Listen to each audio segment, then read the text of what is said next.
Joanna was born 12:57, May 28th, 7 pounds, 5 ounces, and she's only 18 inches long.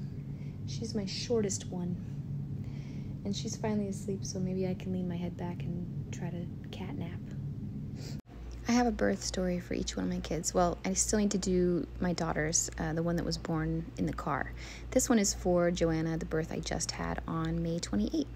This, I used Instagram we've got friends and family across the entire world, so to update everybody, I just used my Instagram. A lot of you didn't see it because it's for close family and friends. Anyhow, I recorded a bunch of stuff prior to my labor, and I'll just insert all the clips here.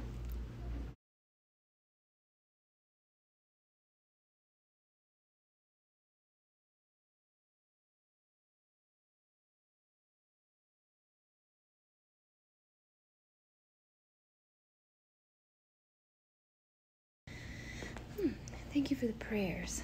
A lot of people messaging already. It's 8:30 p.m. I usually go into labor in the nighttime. With all the kids, it was about midnight, 1 a.m. So I'm not sure if I don't even know if I'm in labor. I'm just being extra cautious because I tend to downplay literally everything. I'm like, so I'm just being overly cautious right now. I may not even be in labor, but the contractions do hurt enough that I called my mom. So either we're going to have a fun sleepover for no reason, or God willing, we will have a healthy baby sometime. I don't know. Also, I'm laying JL down in bed and holding my phone, and I broke my pop socket. I cannot use a phone without a pop socket. So I just asked my husband if he would be ever so kind as to run to Target and get me a pop socket. He was like, now? I was like, yeah, please.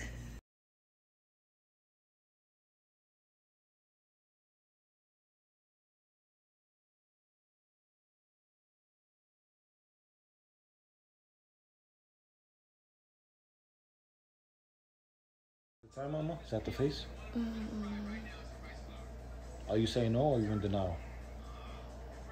I would estimate the pain to be me at 5 centimeters. You don't have a high pain tolerance or nothing? I really don't. These really hurt. That's what I'm saying. Maybe it actually is close and it's...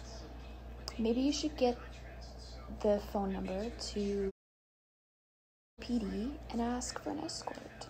I'm just kidding. Only halfway kidding.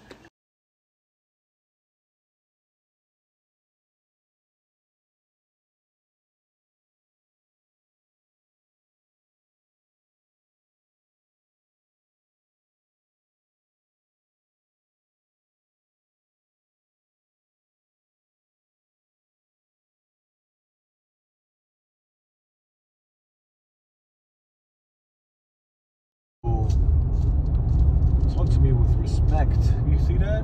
Yeah, it just looks so small in the photo, but it's huge. We got here, and then I birthed in an hour, so that's good. The same thing happened with Jeremiah. I got here and birthed with Jeremiah after an hour. Listen, guys. Whoops. So, I was on all fours. It's a weird feeling when you're in transition, so I wasn't sure if I needed to go to the bathroom or what, so I was like in the bathroom on the toilet, and the 2 nurses were staring at me, and Giovanni was in there with me holding my hand as I was going through a contraction.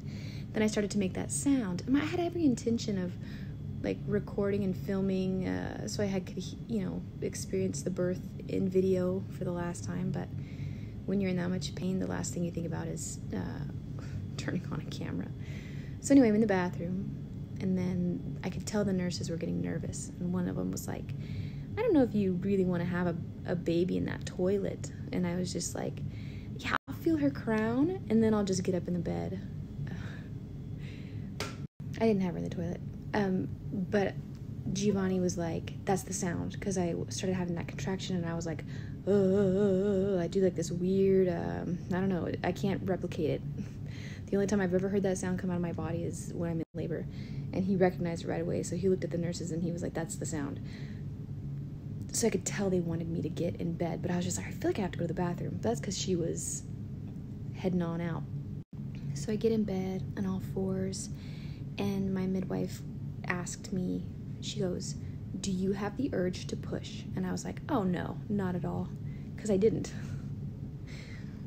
So then the contraction happened, and I felt her crown, and I was, in that instant, I was like, all right, this is painful, right? I'm like crying out to God. I'm like cursing Eve, no crap. I'm like, why did Eve eat the apple, right? Giovanni's praying over me. I'm like in a lot of pain. So when she crowned, I was just like, I either have to feel this again when the rest of her comes out, when her head comes out, and then her shoulders, like I have to feel it again and again, or I could just get her out right now. So I labored pretty quickly. I was a 5 when I got here, 5 centimeter, and then I birthed her after an hour. So I went from 5 centimeter to birth in an hour, and I didn't really even push except for when I felt her crown. I thought about having to feel contractions still, and I'm like, the contractions are literally like murder. I can't handle the contractions, so I can either just get her out now or wait for contractions to get her out. So I didn't tell anybody because they asked me, do you have the need to push? And I was like, no, I don't have the urge to push at all, and I didn't. But when I'm in the middle of a contraction, you can't even talk because you're in so much pain. So I just decided, I couldn't see anybody because I was on all fours. My face was like in the incline of the hospital bed, and my husband was there, 2 nurses, 2 midwives, but they were like, putting on their gloves, kind of chatting around each other, and I told them I didn't need to push, but I just decided to out of nowhere when I felt her crown. So I pushed her out and nobody caught her. They all like looked around, they're like, oh my God, you told me you didn't have to push. I'm sorry, Joanna. 4th kid problems. 4th kid problems, no big deal. Giovanni was like, life comes at you fast, kid. Because I was on all fours, and she literally, I'm getting close, she literally just like fell onto the bed. Laugh so you don't cry. In that instant, I was just minutes postpartum, and I was laughing about it, but I've already cried multiple times that I've dropped my baby. Her first experience in this world was her being dropped. Nobody caught her, and I have been beating myself up about that ever since. Anyway, I'll randomly cry. Oh my gosh, postpartum hormones are a mess. All right, so that's birth story. I'll see you guys in the next video. Bye. Thank you guys so much for the prayers. I'll talk to you later.